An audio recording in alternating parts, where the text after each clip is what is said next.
یہ سوال اصل میں کوئی اس کا ہاں اور نہ میں جواب دینا تھوڑا سا مشکل ہے۔ یہ ہم کہہ سکتے ہیں کہ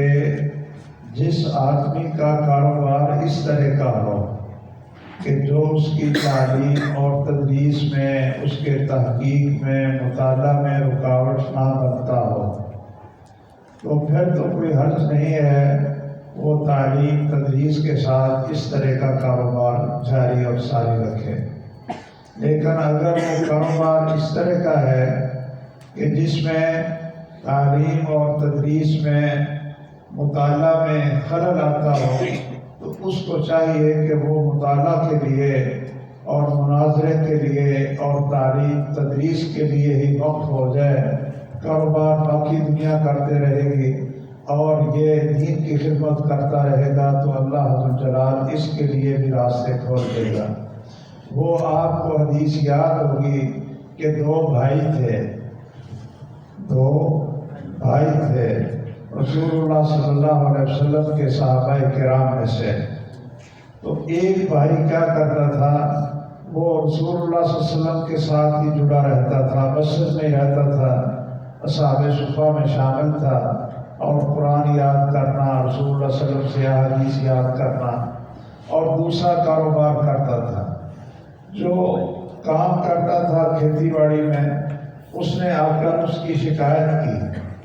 کہنے لگا اللہ کے رسول صلی اللہ تعالیٰ علیہ وسلم کہ یہ جو آدمی ہے، یہ جو بھائی ہے میرا، یہ تو کوئی کام ہی نہیں کرتا، میرے ساتھ ہاتھ ہی نہیں بٹاتا، اور میں اکیلا ہی اپنے کھیتی باڑی میں لگا رہتا ہوں، اور یہ آپ کے پاس علم حاصل کرنے میں لگا رہتا ہے۔ تو رسول اللہ صلی اللہ علیہ وسلم نے فرمایا یہ ذرا غور سے سن لیں، وہ ہمارے محسنین غور سے سن لیں کہ جو یہ سمجھتے ہیں کہ یہ ہے مدرسہ پڑھنے والے ویلے مولوی کھان والے، یہ بھی جا کے کاروبار کر، وہ غور سے سن لیں کہ رسول اللہ صلی اللہ علیہ وسلم نے کیا فرمایا تھا۔ کہا لعلک ترزق بہ، کہ شاید جو آپ کو رزق مل رہا ہے وہ اس کی وجہ سے مل رہا ہے کہ آپ نے اس کو وقف کیا ہوا ہے، آپ نے اس کو وقف کیا ہوا ہے،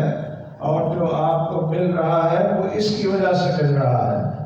اس لیے دین کے لیے وقف ہو جانا، اور دوسرے لوگ وہ کاروبار کریں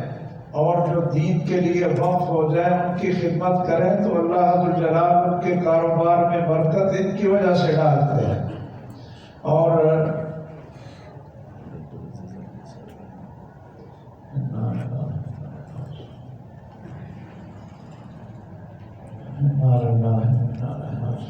رحمہ اللہ